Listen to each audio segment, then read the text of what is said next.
Muy, pero muy buenos días tengan todos y cada uno de ustedes, mis queridos hermanos y hermanas, que nos sintonizan y nos ven a través de este medio, como es el Facebook Live.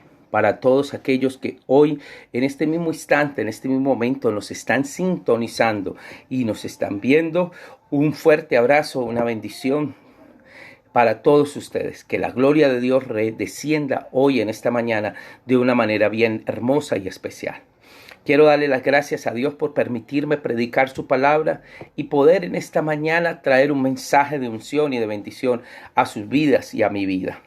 Qué bueno es el Señor, qué hermoso es Papito Dios. Gloria a Dios porque Él es bueno y para siempre su misericordia. Qué lindo domingo aquí en Cali, un domingo fresco, un domingo de lluviecita y muy fresco. Damos gracias a Dios. Oremos. Bendito Padre Celestial, yo te doy muchas gracias, Señor Jesucristo, por esta preciosa y hermosa mañana, porque nos permites en esta mañana poder enseñar y predicar tu palabra. Gracias por todos aquellos que se conectan hoy en esta mañana y que nos van a ver, nos van a sintonizar a través de este medio. Bendecimos a cada uno de mis hermanos. Te pido, Espíritu Santo, que bendigas a todos los que están hoy conectados y que tomes mi vida y la uses para la gloria y la honra de Cristo Jesús. Gracias, Señor, por este hermoso día y úsame para la gloria y la honra tuya. En el nombre de Jesús.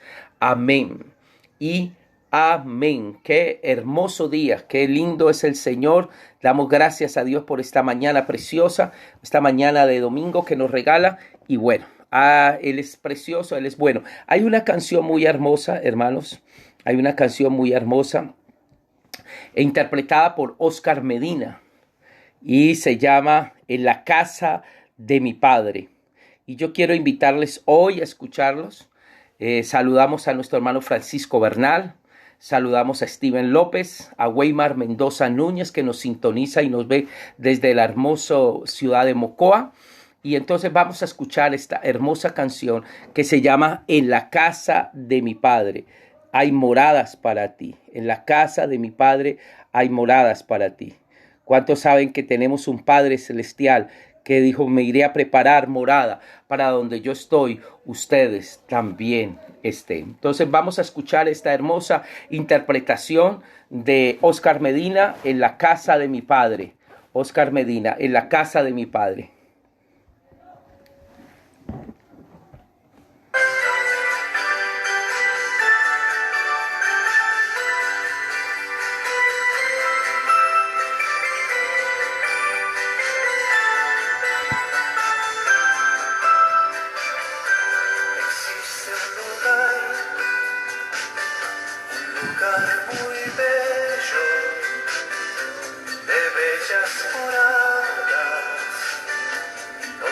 Jesucristo me invita a morar.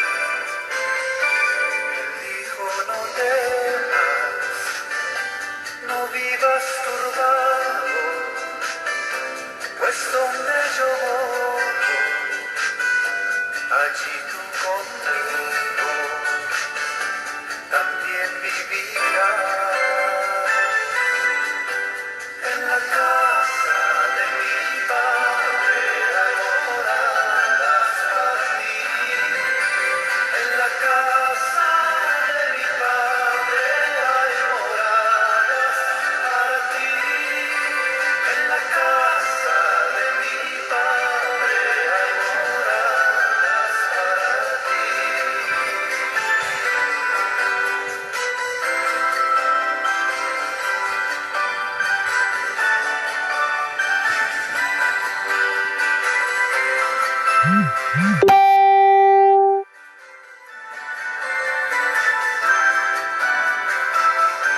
Mi paz yo os dejo, esta paz de Dios, y no como el mundo, el cual va sin rumbo, mas yo os la doy.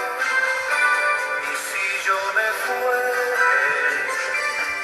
a preparar todo, volveré de nuevo para que conmigo esté. En la casa de mi Padre hay moradas para ti. En la casa de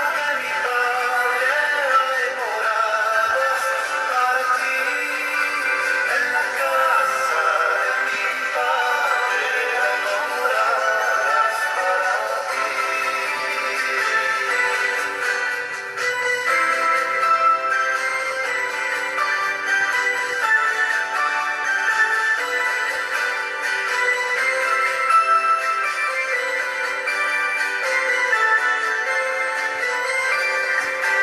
En la casa de mi Padre hay moradas. En la casa de mi Padre hay moradas para ti. Cristo se fue a preparar un lugar para donde Él está, nosotros también estemos. Prepárate, iglesia. Cristo viene pronto. Viene por una iglesia sin mancha y sin arrugas. Aleluya. Saluda a mi hermana Carmen Martínez, a Karen García Molina. Saludamos también a Francisco Bernal, a todos mis hermanos y hermanas que hoy se conectan en esta mañana. Seguimos con este hermoso estudio del Evangelio de Juan. Hoy nos corresponde seguir estudiando este maravilloso evangelio y con la ayuda de Papito Dios, hoy vamos a continuar y mirar algunos aspectos, algunas preguntas y cosas que tenemos que ver de este maravilloso evangelio. Yo les estaba diciendo ayer, hermano, este evangelio es diferente a los demás. Los primeros 3 evangelios, el tópico, muestran a Jesús desde el punto de vista humano. Juan me muestra a Jesús desde el punto de vista divino. Juan fue uno de los discípulos que estuvo en el monte de la transfiguración y pudo ver a Jesús en su plenitud, en su divinidad. Entonces, hermanos, hoy, en esta preciosa y hermosa mañana que Dios nos regala, seguimos estudiando este evangelio de Juan. Y vamos a mirar algunas peculiaridades de este evangelio.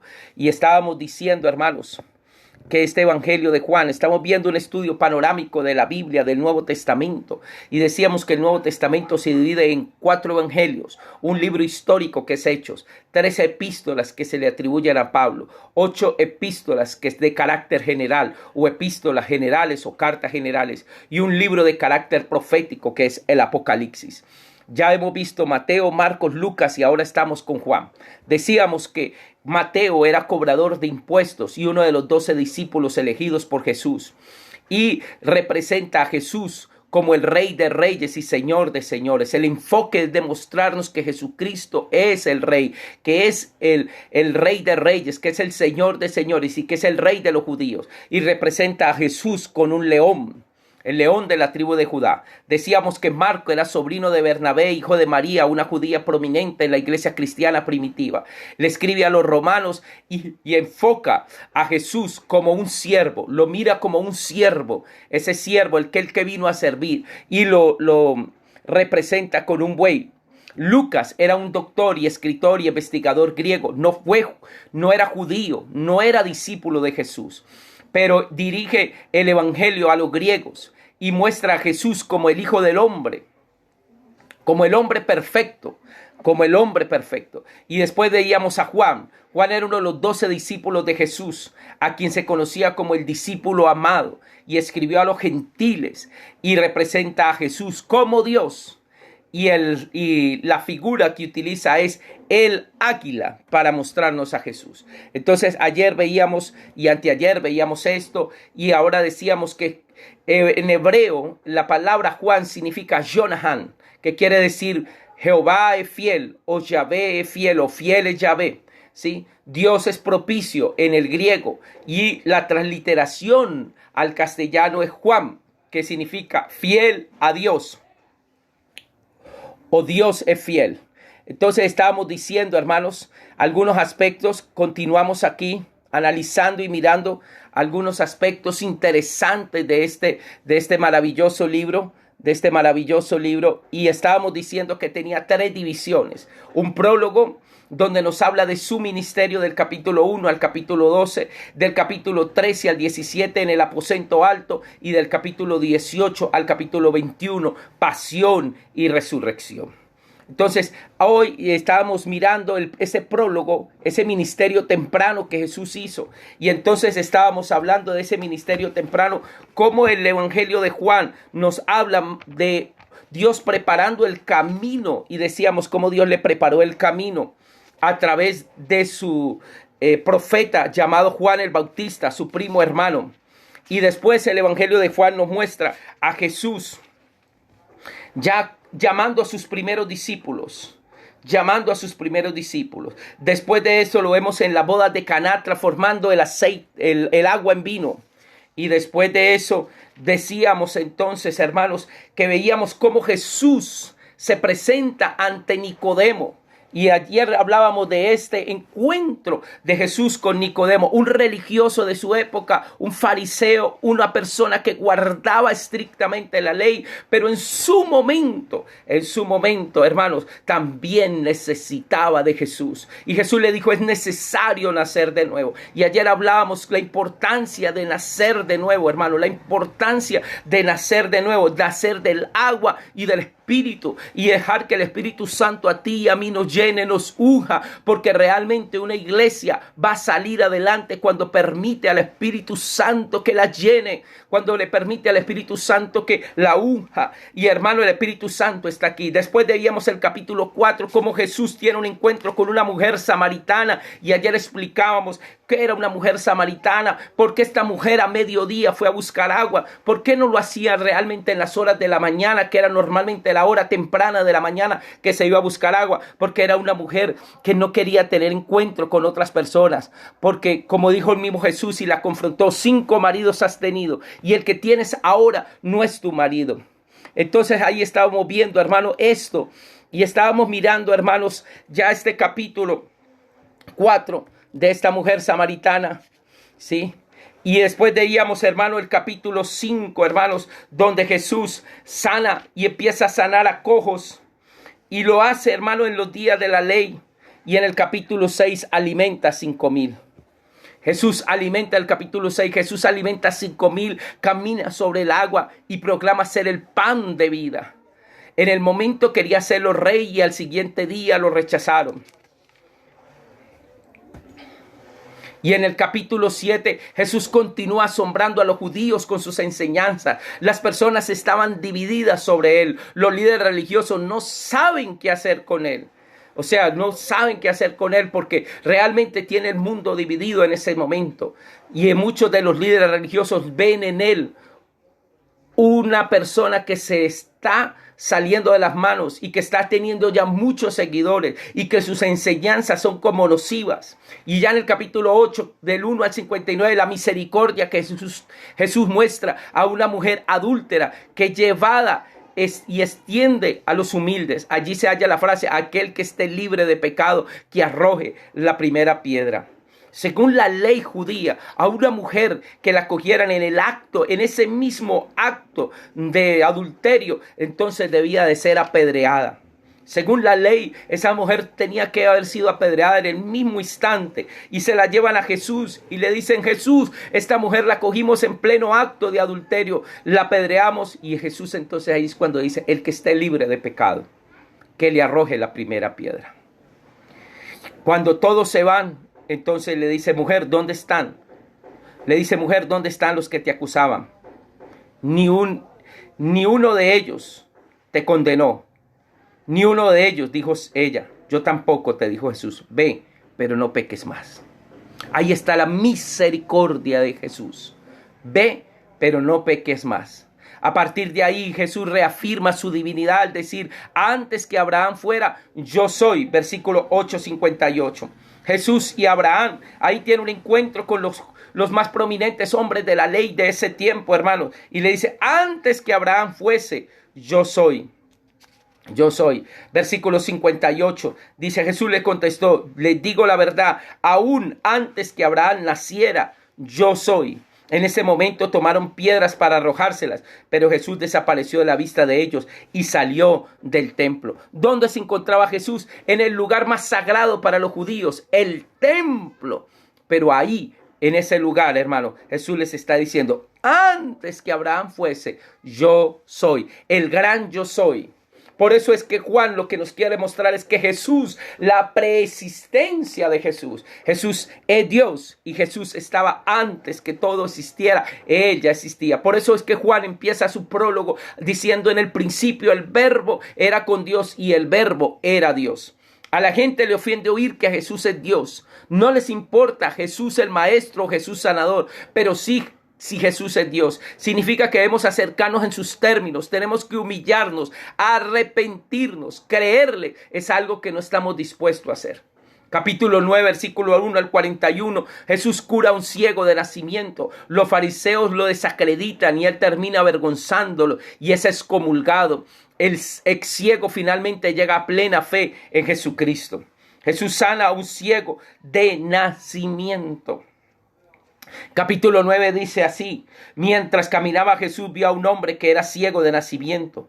Le dijo: Rabí, ¿por qué nació ciego este hombre? Le preguntaron sus discípulos. ¿Fue por sus propios pecados o por los de sus padres? No fue por sus pecados ni tampoco por los de sus padres, contestó Jesús. Nació ciego para que todos vieran el poder de Dios en él. Debemos llevar a cabo cuanto antes las tareas que nos encargó el que nos envió. Pronto viene la noche cuando nadie puede trabajar. Pero mientras estoy aquí en el mundo, yo soy la luz del mundo. Luego escupió en el suelo, hizo lodo con su saliva y lo untó los ojos. Y le dijo: ve, lávate en el estanque de Siloé. Siloé significa enviado. Entonces el hombre fue, se lavó y regresó viendo. Sus vecinos y otros que lo conocían como un pordiosero ciego se estaban preguntando: ¿no es este el hombre que solía sentarse a mendigar? Algunos decían sí, otros decían no, solo se nos parece. Pero el mendigo seguía diciendo: sí, soy yo. Y le preguntaron: ¿quién te sanó? ¿Cómo fue que sucedió? Y él les dijo: un hombre que se llama Jesús hizo lodo, me lo untó en los ojos y me dijo: ve al estanque de Siloé y lávate. Entonces fui, yo me lavé y ahora puedo ver. ¿Pero dónde está él ahora?, le preguntaron. No lo sé, contestó. Entonces lo llevaron ante los fariseos, al hombre que había sido ciego, porque era el día de descanso cuando Jesús hizo el lodo y lo sanó. Los fariseos entonces interrogaron a aquel hombre sobre todo lo que había sucedido y él le respondió: él puso lodo sobre mis ojos y cuando me lavé pude ver. Algunos de los fariseos entonces decían: ese tal Jesús no viene de Dios porque trabaja en el día de descanso. Otros decían: pero ¿cómo puede un simple pecador hacer semejantes señales milagrosas? Así que había una profunda diferencia de opiniones entre ellos. Luego los fariseos volvieron a interrogar a aquel hombre que había sido ciego: ¿qué opinas del hombre que te sanó? Creo que debe ser un profeta, contestó el hombre. Aún así, los líderes judíos se negaron a creer que el hombre había sido ciego y ahora podía ver. Así que lo llamaron a sus padres. ¿Este es su hijo?, le preguntaron. ¿Es verdad que nació ciego? Sí, es cierto. ¿Cómo es que ahora puede ver? Sus padres le contestaron: sabemos que él es nuestro hijo.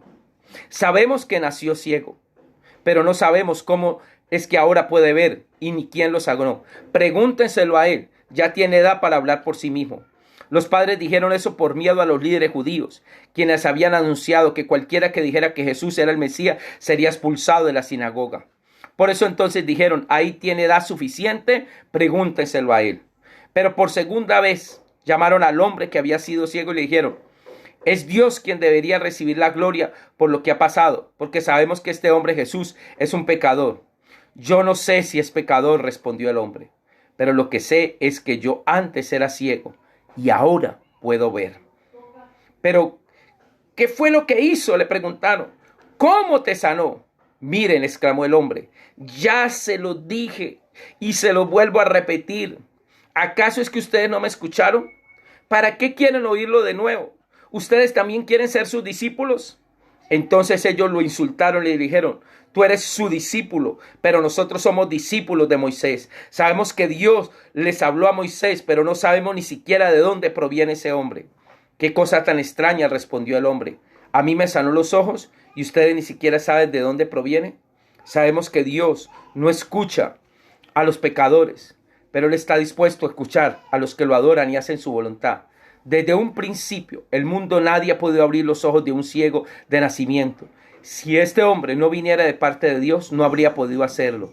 Tú naciste pecador hasta la médula, le respondieron. ¿Acaso tratas de enseñarnos a nosotros? Y lo echaron de la sinagoga. Hermano, aquí estamos viendo un espíritu religioso metido dentro de esta comunidad judía. Muchos de estos hombres eran religiosos y les importaba más.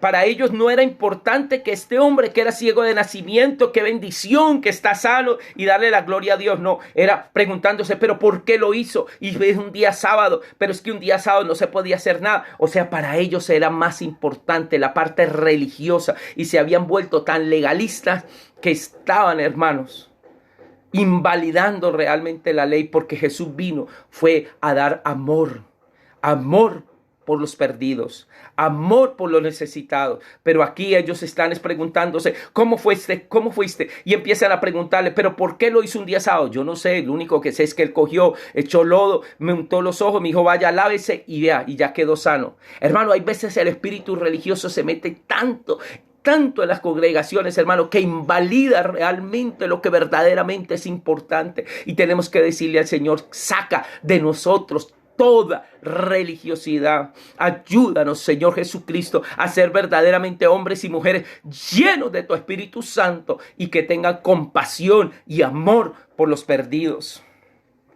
Porque es que hay veces, hermano, dejamos que la religiosidad y el legalismo llegue a la iglesia. Era lo que estaba pasando en este contexto del Nuevo Testamento con los fariseos. Se habían vuelto tan legalistas, guardaban la ley, pero eran tan meticulosos en guardar la ley que estaban verdaderamente olvidándose de lo más importante. Y lo más importante, hermano, es el amor por el prójimo. El tener compasión por los necesitados. Y el capítulo 9 encontramos que Jesús cura a un ciego de nacimiento, como les estaba diciendo, y los fariseos lo desacreditan y termina avergonzándolos, y por eso es excomulgado, es sacado de la sinagoga. Y él es ciego, el que era antes ciego finalmente llega a la plena fe en Cristo. Y mire, eran más ciegos los fariseos que este mismo ciego que era ciego de nacimiento, porque los fariseos no vieron que Jesús era el Mesías. Estaba ahí con ellos y no reconocieron que Jesús era el Mesías. Por eso en el versículo 35 del capítulo 9, cuando Jesús supo que había pasado, encontró al hombre y le preguntó, ¿crees que en el Hijo del Hombre? ¿Quién es, Señor?, contestó el hombre. Quiero creer en él. Ya lo has visto, le dijo Jesús, y estás hablando con él. Sí, Señor, creo, dijo el hombre, y adoró a Jesús. Entonces Jesús le dijo, yo entré en este mundo para hacer juicio, para dar vista a los ciegos y para demostrarle a los que creen, que ven, que en realidad son ciegos. Algunos fariseos que estaban cerca lo oyeron y le preguntaron, ¿qué estás diciendo, que nosotros somos ciegos? Si fueran ciegos no serían culpables, contestó Jesús, pero siguen siendo culpables porque afirman que pueden ver. Hermano, aquí nos encontramos un caso de ceguera, pero no una ceguera física, sino una ceguera espiritual. Estos líderes religiosos estaban ciegos, hermanos. Tenían una religión, tenían unos dogmas, tenían unas doctrinas, pero no tenían vida del Espíritu. Y hermano, hoy Dios lo que quiere es que tú y yo tengamos una vida en el Espíritu, caminar y andar en el Espíritu y de pedirle, Señor, quita toda ceguera espiritual de nuestras vidas. Capítulo 10, Jesús habla del buen pastor y sus ovejas. Y ya el capítulo 11 es un capítulo muy interesante porque nos habla de la resurrección de Lázaro. La resurrección de Lázaro, Jesús llega a la tumba y levanta a su amigo de la muerte. Esta es la única señal antes de la resurrección de Jesús. Los líderes se confabulan contra él y conspiran con su muerte. Jesús resucita a Lázaro. Y ya se levantan y empiezan a conspirar. ¿Cómo le vamos a quitar la vida? Después vemos el capítulo 12. Jesús es ungido en Betania. Después de ser ungido por María, Jesús enfrentaría su muerte. Aquí encontramos las predicciones de su muerte, la entrada triunfal a Jerusalén, debido de haber sido un momento de celebración. Pero Jesús miraba los eventos tremendos del futuro. Jesús hace un llamado a la gente una vez más para que crean en él. Esto sería su última oportunidad. Jesús les está dando una última oportunidad y les está diciendo, la gente es incrédula, no quieren creer, no quieren recibir. ¿Cuántas veces yo he tratado de unirlos y no han querido escuchar? Después viene ya el capítulo 13 en adelante, en el aposento alto. Todo esto que se da del capítulo 13 al capítulo 17 ya prácticamente es en el aposento alto. Ya Jesús está próximo a morir. Y ya aquí una de las cosas que hace Jesús es lavarle en los últimos 9 capítulos de Juan. Se centran en las últimas 24 horas de vida de Jesús y los acontecimientos que siguen a su resurrección. Aquí queda casi la mitad del Evangelio de Juan y el énfasis se traslada en las acciones de Jesús a su enseñanza. A partir del capítulo 13 son las últimas 24 horas prácticamente de vida de Jesús. Ya está próximo a ser llevado para ser enjuiciado y morir. Sí, y aquí el evangelista Juan quiere darle importancia a estas últimas 24 horas de vida. Yo te haría una pregunta hoy. Si que quedaran solo 24 horas de vida, a partir de este momento, 11:30 de la mañana, hasta mañana a las 11:30, y mañana a las 11:30 ya, ¿qué harías en estas 24 horas? ¿Qué eventos harías? ¿Qué situaciones harías? Jesús le lava los pies a sus discípulos y les enseña la humildad. Que Él no vino a servir, que Él no vino a ser servido, sino a servir. En esta última cena, aquí encontramos, hermanos, Jesús hace la última cena y dice, alguien me va a traicionar. Eventos de la última cena, Jesús lava los pies a sus discípulos, identifica a Judas como su traidor y predice, dice, Pedro, tú me vas a negar 3 veces, me vas a negar. Ya en el capítulo 14, Jesús les dice, yo soy el camino al Padre. Jesús les dice a sus discípulos que regresará por ellos y los enviará el Espíritu Santo. Les promete su paz y los anima a permanecer en Él. Dice, yo sé que ahora ustedes van a vivir un momento muy difícil, porque a partir de este momento, hermano, ya no voy a estar con ustedes, pero yo soy el camino, la verdad y la vida. Nadie viene al Padre si no es por mí. ¿Cuándo dijo Jesús estas cosas? En las últimas 24 horas en el aposento alto, ahí en el momento que Él está cenando con ellos. En el capítulo 15, versículo 1 al 27, Jesús le dice, yo soy la vid verdadera. Jesús se describe lo que significa permanecer en Él, como la rama en la vid le da vida, y es solo cuando permanecemos en Él que podemos obedecer tal como se espera. Ya por eso ya en el capítulo, hermano, empieza ya el capítulo y viene el capítulo 16. ¿Sí? 16. Ahora, en el capítulo 15, versículo 7, está un versículo clave donde dice, si permanecen en mí y mis palabras permanecen en ustedes, pidan todo lo que quieran y se les concederá. Y ya a partir del capítulo 16 promete la venida del Espíritu Santo. Y promete que cuando Él venga, hermanos, la obra que hará el Espíritu Santo y lo que hará y cómo ayudará a sus discípulos. Y empieza el Espíritu Santo, los ayudará a soportar la adversidad y los asistirá sobre qué decir en la hora de necesidad. Se enfrentarían a problemas, pero también experimentarían la victoria. Podrían confiar en que Jesús habría vencido al mundo. Capítulo 17 ya nos encontramos la oración sacerdotal de Jesús, una oración que hace por sus discípulos y le dice, Señor, ayúdalos. La oración sacerdotal de Jesús, si hay alguna oración que pueda ser llamada la oración del Señor, es esta. Antes de partir al jardín del Getsemaní, Jesús oró por sus discípulos, así como por todos aquellos que seguirían sus pasos. Jesús oró por nosotros. Deseaba que sus discípulos fueran guardados por Dios, apartados por su palabra, unificados en Dios y pudieran contemplar su gloria. Aquí está la oración de Jesús y dice, yo te pido que los guardes, del mal, Señor. Aleluya. Aleluya. Y esta es una de las oraciones más hermosas. Yo te invito a que tú la leas, este capítulo 17 todos. Aquí está la oración de Jesús. Dice, después de decir todas estas cosas, Jesús miró al cielo y dijo, Padre, ha llegado ya la hora. Glorifica a tu Hijo, que Él a su vez te da la gloria a ti. pues has dado a tu Hijo autoridad sobre todo ser humano. Él da vida eterna a cada uno de los que tú les has dado. Y la manera de tener vida eterna es conocerte a ti, el único Dios verdadero, y a Jesucristo, a quien tú enviaste a la tierra. Yo te di la gloria aquí en la tierra al terminar la obra que tú me encargaste. Ahora, Padre, levántame en la gloria que compartimos antes que comenzara el mundo. Te ha dado a conocer a los que me diste en este mundo. Siempre fueron tuyos, tú me los diste y ellos han obedecido tu palabra. Ahora saben todo lo que tengo es un regalo que proviene de ti, porque les he transmitido el mensaje que me diste. Ellos aceptaron el mensaje y saben que proviene de ti y han creído que tú me enviaste. Mi oración no es por el mundo, sino por lo que me has dado, porque te pertenecen. Todos los que son míos te pertenecen y me has dado para que me den gloria. Ahora me voy del mundo. Ellos se quedan en este mundo, pero yo voy a ti, Padre Santo. Tú me has dado tu nombre. Ahora protégelos con el poder de tu nombre, para que estén unidos como lo estamos nosotros. Mira, aquí está pidiendo Dios unidad entre todos nosotros. Y durante el tiempo que estuve aquí, los protegí con el poder del nombre que me diste. Los cuidé para que ni uno solo se perdiera, excepto el que va camino a la destrucción, como ahora voy a ti. Mientras estuve con ellos en este mundo, les dije muchas cosas para que estuvieran llenos de mi alegría. Les he dado tu palabra y el mundo los odia, pero ellos me pertenecen.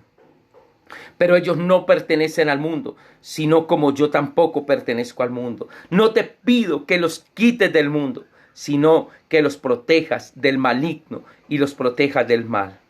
Al igual que yo, ellos no pertenecen a este mundo. Hazlos santos con tu verdad. Enséñales tu palabra, la cual es verdad. Así como tú me enviaste al mundo, yo los envío al mundo.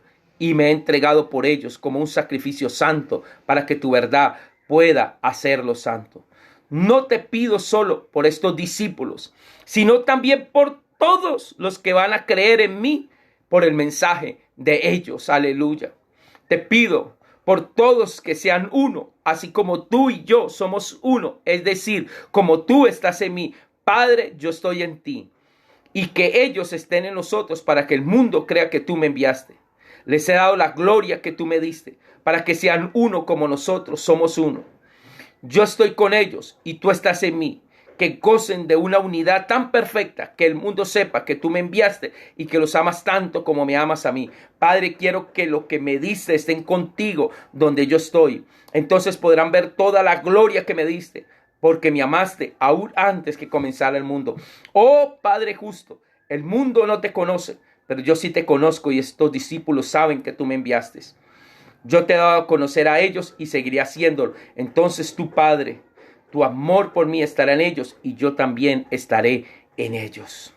Mire qué hermosa esta oración, hermano. Y Jesús está orando por todos los que te iban a conocer. Todos. Todos. Y dentro de esos, usted y yo, que hoy lo conocemos. Ya Jesús había orado por nosotros. Jesús sabía que usted un día iba a llegar a los pies de Él. Y Jesús ya oró por usted y por mí. Y sabía que el evangelio un día iba a llegar a Colombia. Y cuando uno estudia el libro de los Hechos, y cuando uno escucha, cuando uno dice, lleven este mensaje del evangelio que dice Jesús en Mateo 28, lleven este mensaje a todo el mundo.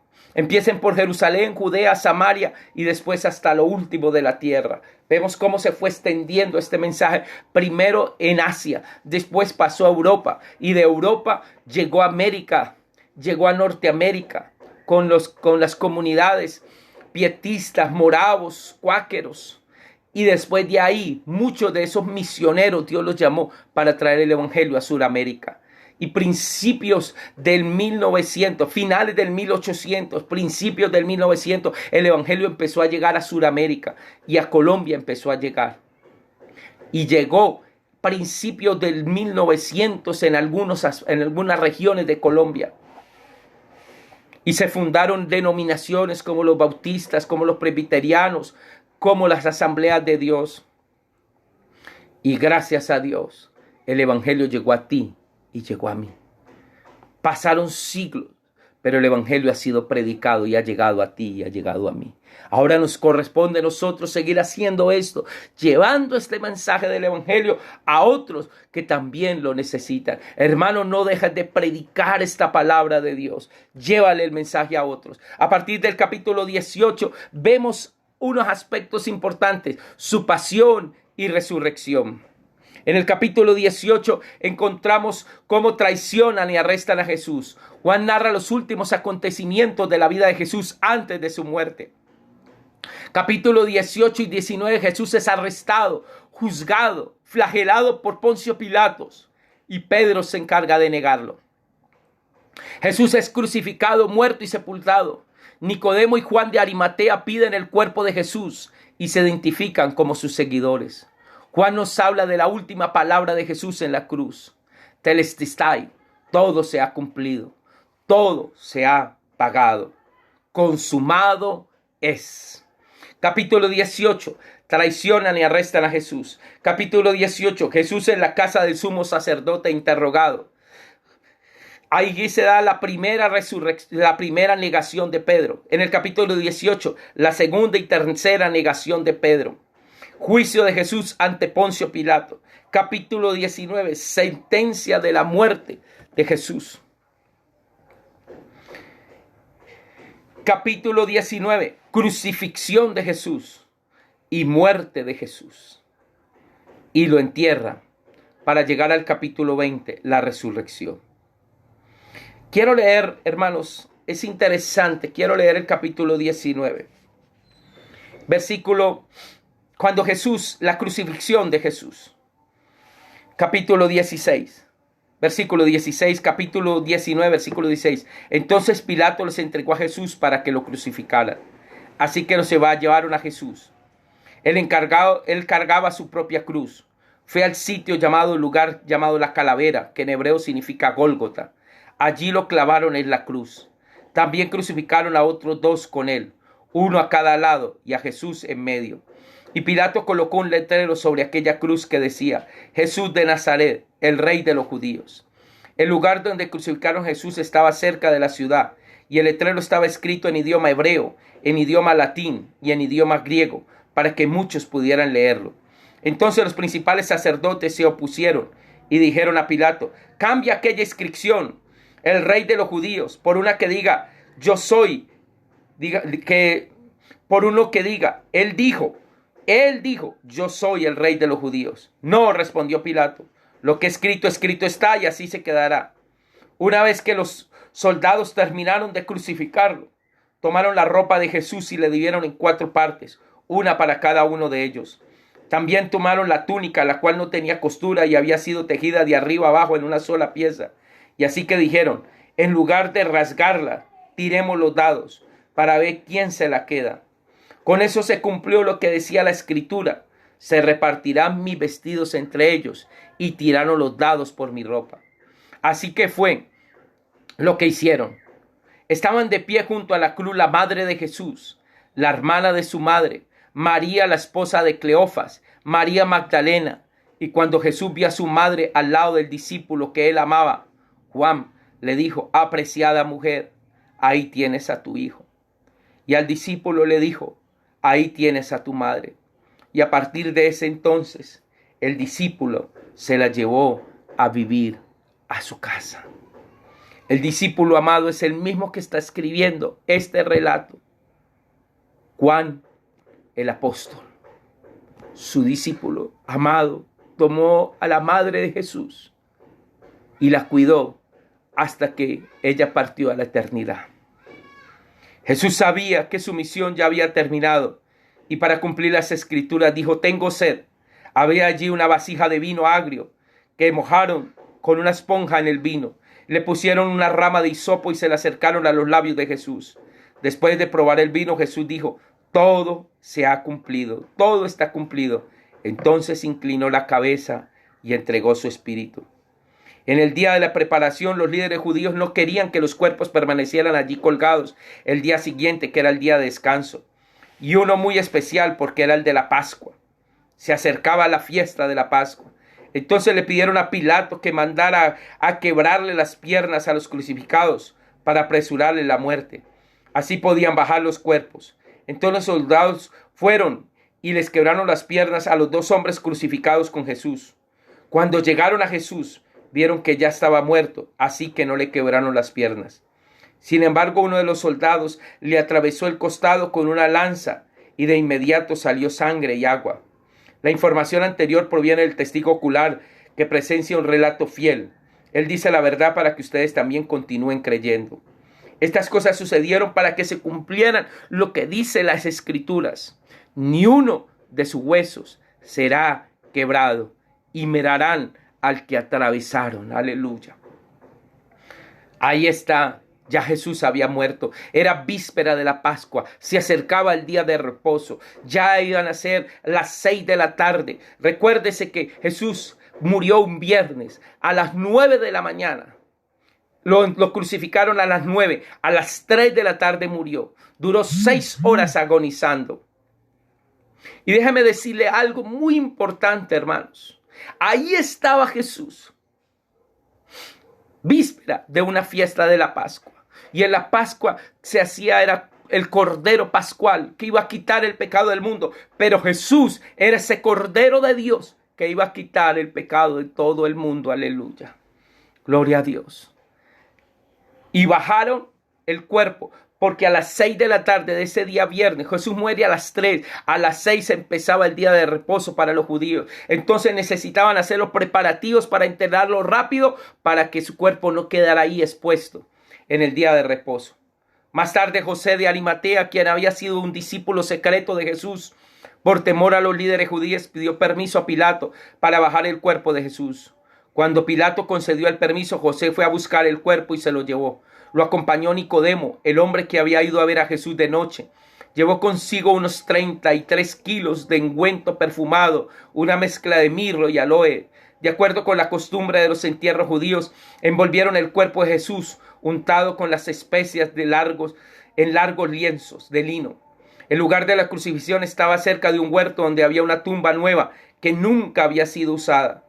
Y como era el día de la preparación para la Pascua judía y la tumba estaba cerca, pusieron a Jesús allí. Qué hermoso relato.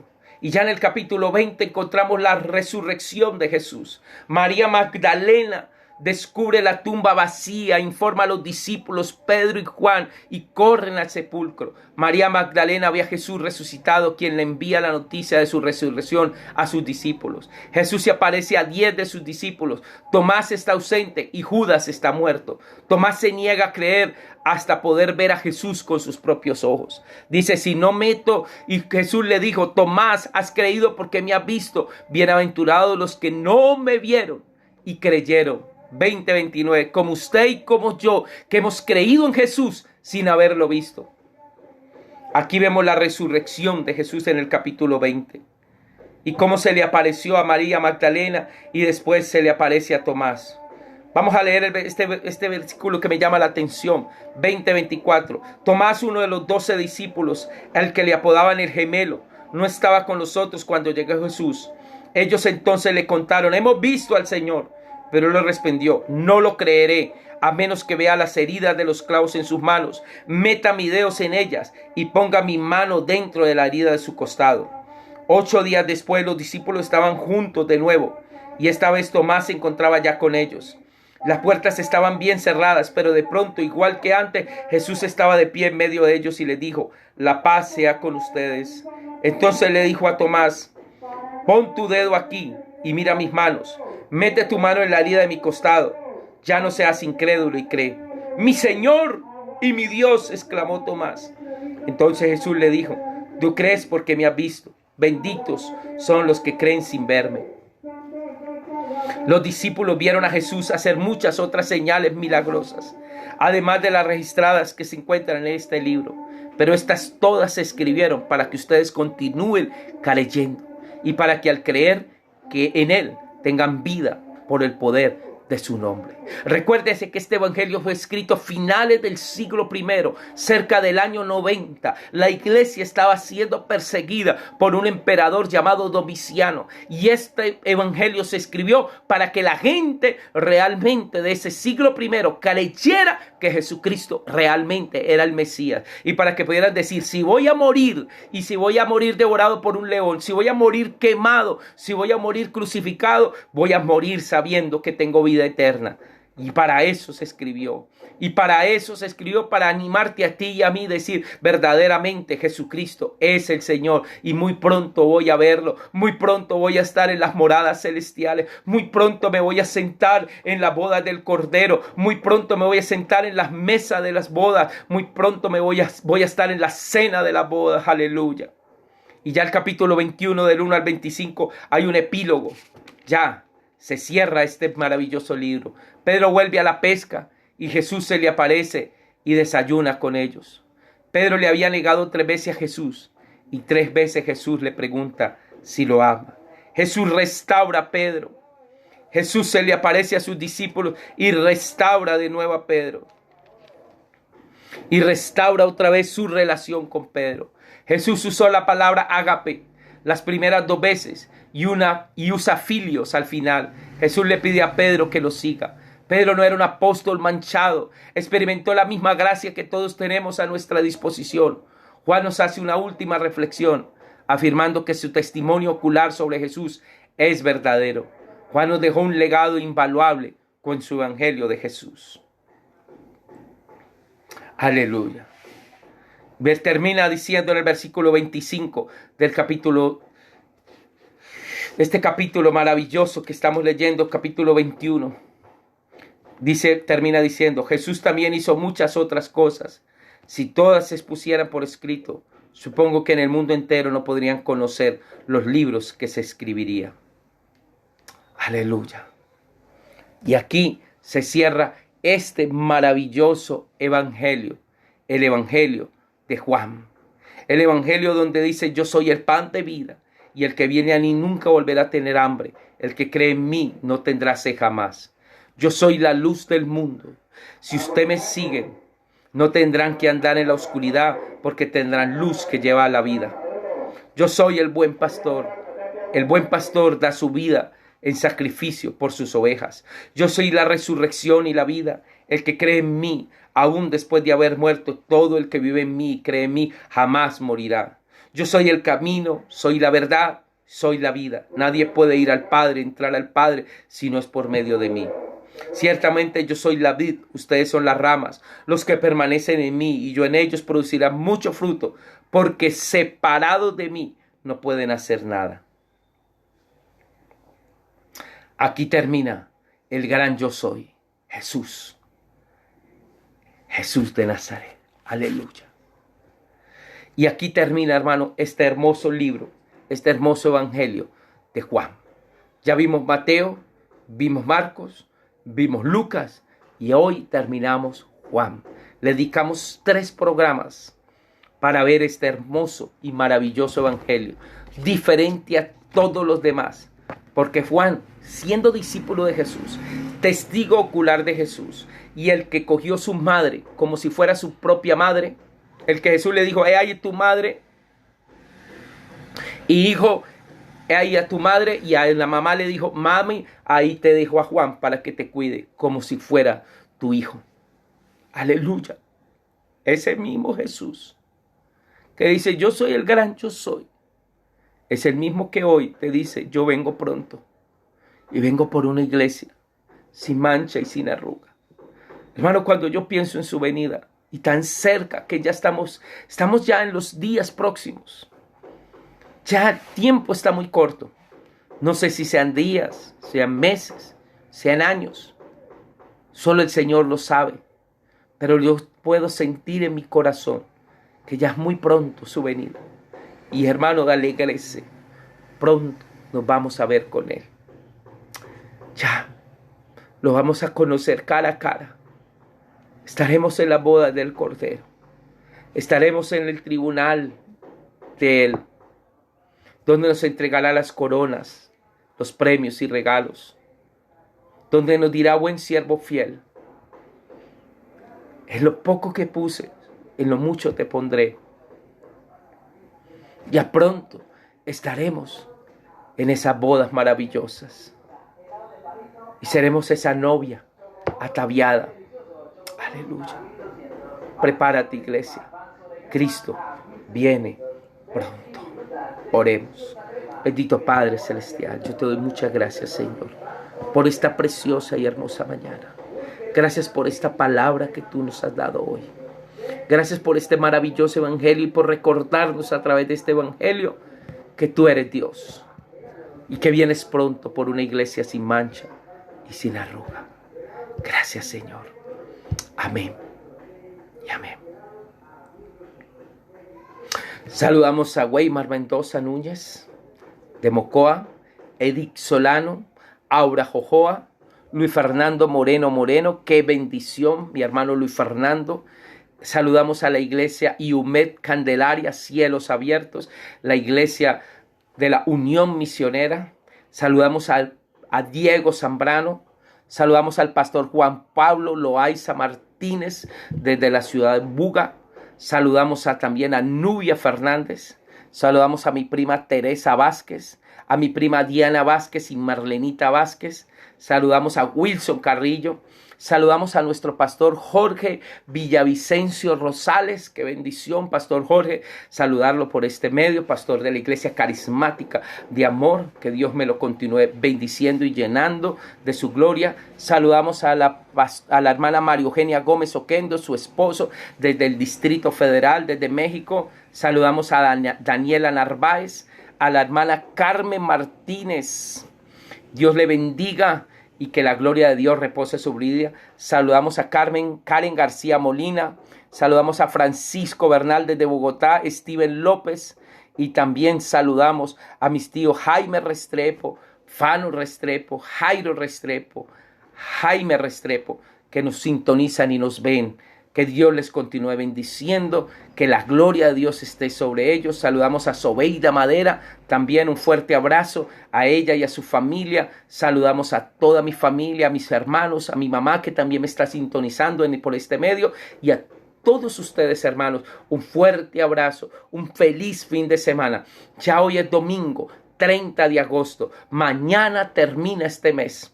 Pero, hermanos, Dios les continúe bendiciendo. Que la gloria de Dios esté sobre sus vidas.